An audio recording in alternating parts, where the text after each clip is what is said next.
Hello fellow gardeners, welcome back to Calendula's Garden. Today we're talking about an herb that's likely in your spice rack right now, dill. Growing dill at home is easier than you might think, even if you've never tried growing herbs before. I'll walk you through the entire dill growing journey. We'll start with seeds, cover everything you need to know about caring for your plants, and finish with a harvest you can be proud of. So stick around for tips that help you avoid the most common mistakes. And dill's more than just a kitchen herb. It's also a favorite for pollinators and has been used for its digestive benefits. And with that in mind, I chose a few different varieties to grow this season. First up, we have Bouquet. It has high yields of both seeds and leaves, so this is really good all around for pickling. I included Tetra. It has bountiful foliage and it has kind of an unusual form, so it's nice to mix up your edging. Teddy is slow bolting but fast growing, and it's full of densely packed leaves. And if you're really interested in seeds, I recommend Mammoth. I'm not starting that today because it quickly goes to seed, so I'll do it in the next round of dill planting. It produces sparse foliage, but it's great for producing large seed heads. And I'll include a list of all my supplies used today in the description. Dill plants are annuals, meaning they grow, flower, and set seed all in one season. But we can start seeds indoors about 4 to 6 weeks before the average frost date to get a head start on the growing season. We want to plant about 3 to 5 seeds per cell, and we'll cover them with soil so they are about 1/4 inch deep. And I like to go back over the trays and lightly press the soil to make sure there's good soil to seed contact, which ensures moisture transfer, keeps the seeds from drying out, and leads to faster germination. Exactly what we all want. But we want to keep the soil moist, but not waterlogged.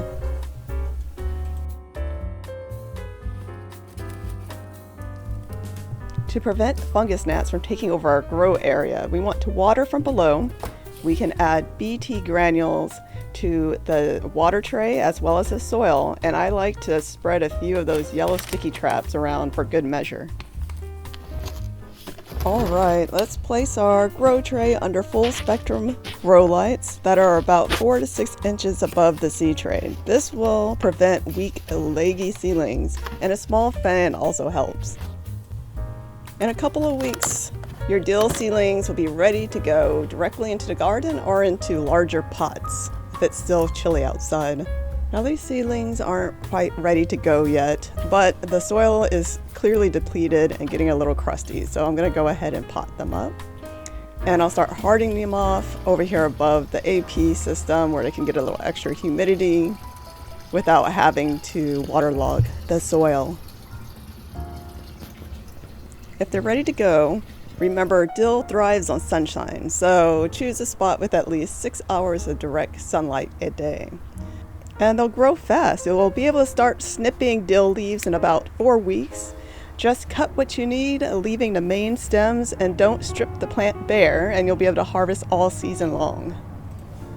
If you're interested in harvesting seeds, let the flower heads turn brown and dry, then cut them, pop the heads into a paper bag and give them a gentle shake. The seeds will fall right out. As we get close to the end of the season, I like to go ahead and make a big harvest of fresh dill. Now the dill that I know I'll be using within a week, I will put it in a glass of water and then in the refrigerator. I also freeze chopped dill in ice cube trays, like the basil flavor bombs we made in the basil preservation video. I also dry quite a bit. It's easy to keep the dried dill in jars in a cabinet, no electricity needed. I take fresh herb and place them on racks covered with paper towels. I also cover the racks with paper towels or parchment paper. That's to keep light away from the drying herb leaves, and that's to preserve flavor as well as color. You can use an electric dehydrator if you live in a humid area or just want to speed up the process.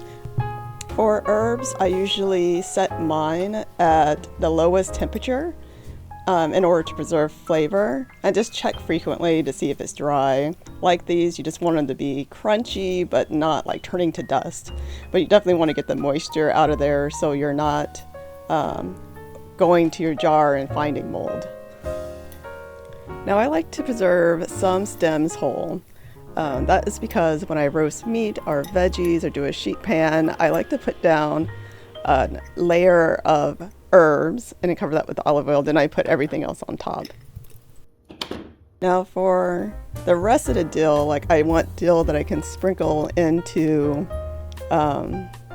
sauces or as a garnish at the end of a meal. I'll remove the small leaves by gently rubbing the leaves from the stalks onto a plate, or we can use our paper towels. A flexible cutting board would be ideal for this, because once we have all of our leaves separated from the main stems, we can just pick it up and pour it into our airtight container. In this case, I am using a glass mason jar. And when you grow your own dill and preserve it yourself, it can keep for 6 to 12 months in your pantry and still have its full flavor. Which is handy because dill has also been used traditionally for digestive benefits, helping to soothe upset stomachs and reduce bloating by making a gentle tea with it. I rarely harvest the entire dill plant. They make great companion plants for cabbage, onions, and lettuce. They also become a cornerstone in your garden ecosystem by attracting pollinators and bees that are attracted to their large yellow flower heads. Dill also make great trap plants by attracting aphids and whiteflies away from your crops. And of course, eventually these pests attract predators like ladybugs and lacewings. Keep an eye out for these red and black little bugs. These are actually the ladybug larvae, and they enjoy eating aphids.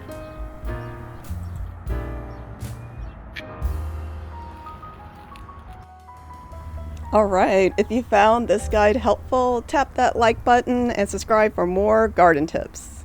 Thanks for watching and happy gardening.